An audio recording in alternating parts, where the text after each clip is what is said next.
I'm Liz Findlay, a farm here at Nantclyd farm. We bought this as a piece of agricultural land back in 1989. It's 30 acres. We've farmed organically since then. We started growing strawberries. We've evolved to growing veg and fruit. We've grown strawberries every year since. And now, in the last 20 years, or 23 years, we've kept poultry here, which are now the main enterprise. We produce about 200 dozen eggs a week here. So we sell the eggs locally on a farmer's market, and we do veg boxes and meat boxes and eggs from the local shed on the farm that people come and collect. We sell our produce at Ceredigion farmer's market in Ceredigion, which is close by llwyddiannus farm. It's an opportunity to talk to people about what we do, come and buy fruit, vegetables directly from the farm, and to know where it's grown and to shorten all the food chains. It's very important in mitigating climate change. I spent 10 years working on conventional farms and in agriculture, and it always seemed as if farming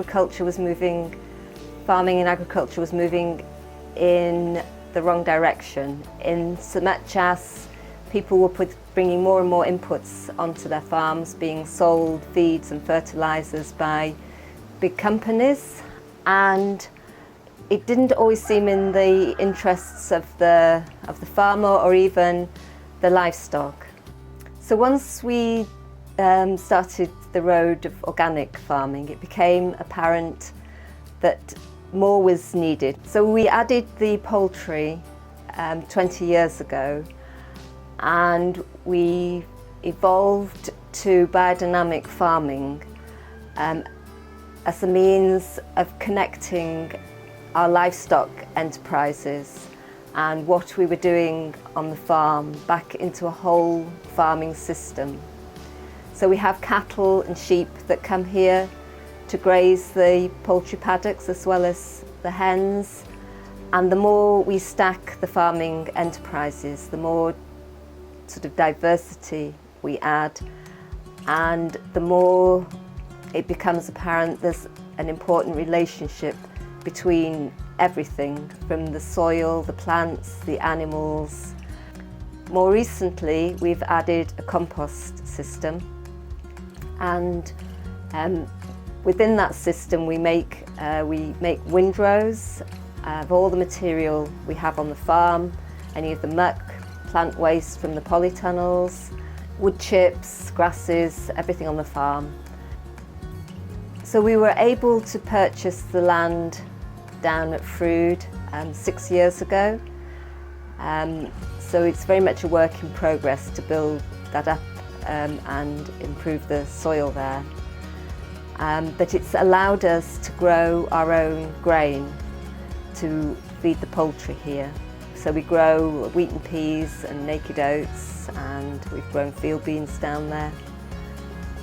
It also allowed us to add a cattle enterprise, which means we can bring cattle back to Nantclyd to just graze for the summer. So since we began farming here, one of the first things we did was plant about 3,000 trees around the perimeter of the farm. Trees are very important. They're our fungal feeders for the soil, and it's the fungi that we have taken out of the soil that have been destroyed by our tillage and our chemical fertilizers. So we planted trees here, and we plant trees every year somewhere on the farm. We gather our own seeds from the farm, and the grasses and everything that connects from those trees. Trees and woodland, you know, it's like a world wood web.